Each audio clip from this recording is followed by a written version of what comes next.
Yilning eng yaxshi axborot kutubxona mutaxassisi 2025 ko'rik tanlovining hududiy bosqichi bo'lib o'tdi. Viloyatimizning barcha shahar va tumanlardan kelgan mutaxassislar 4 ta shart asosida o'z bilimlarini sinovdan o'tkazishdi va noyabr oyida bo'lib o'tishi kutilayotgan respublika bosqichiga eng kuchlilar saralandi. Sharof Rashidov nomidagi Jizzax viloyat axborot kutubxona markazida bo'lib o'tgan yilning eng yaxshi axborot kutubxona mutaxassisi 2025 ko'rik tanlovining ikkinchi bosqichi yuqori saviyada tashkil etildi. Ko'rik tanlovda 20 nafar mutaxassis 4 ta shart orqali sinovdan o'tkazildi. Birinchi shartda ishtirokchilardan kitoblarni interaktiv usullarda targ'ib qilish so'raldi. Shartni bajarish jarayonida ishtirokchilar o'zlari tanlagan adabiyotlarni ijodiy va interaktiv usullar yordamida ko'rsatib berdi. Ikkinchi shart esa bahrubayt. Qizg'in jarayonlar bilan kechgan bu shart ishtirokchilarning ijodiy bahs munozaralariga boy bo'lib o'tdi. Tadbir juda ham ko'tarinki ruhda davom etyapti.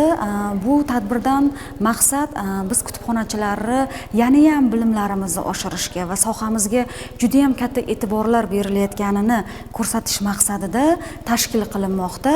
Men bu tadbirdan qatnashayotganim uchun juda ham xursandman.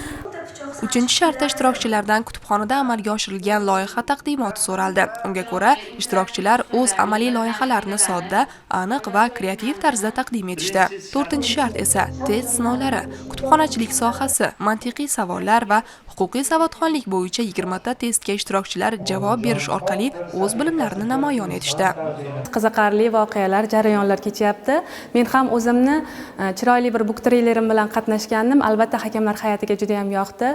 Biz mana shu kutubxonachilik sohasida ishlash davomida o'zimizni ko'rsatishimiz, mana shu ko'rik tanlovda qilgan ishlarimiz, loyihalarimiz, targ'ibotlarimizni ko'rsatib beramiz va ular baholashadi.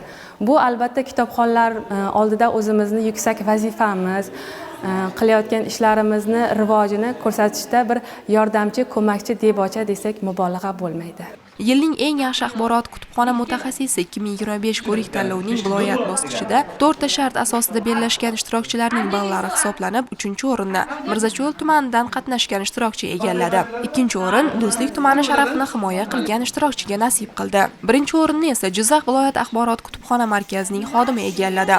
1-o'rin sohibi tanlovning 3-bosqichi, ya'ni respublika bosqichiga yo'llanmani qo'lga kiritdi. Ma'lumot o'rnida yilning eng yaxshi axborot kutubxona mutaxassisi 2025 ko'rik tanlovining respublika bosqichi noyabr oyida bo'lib o'tishi rejalashtirilgan.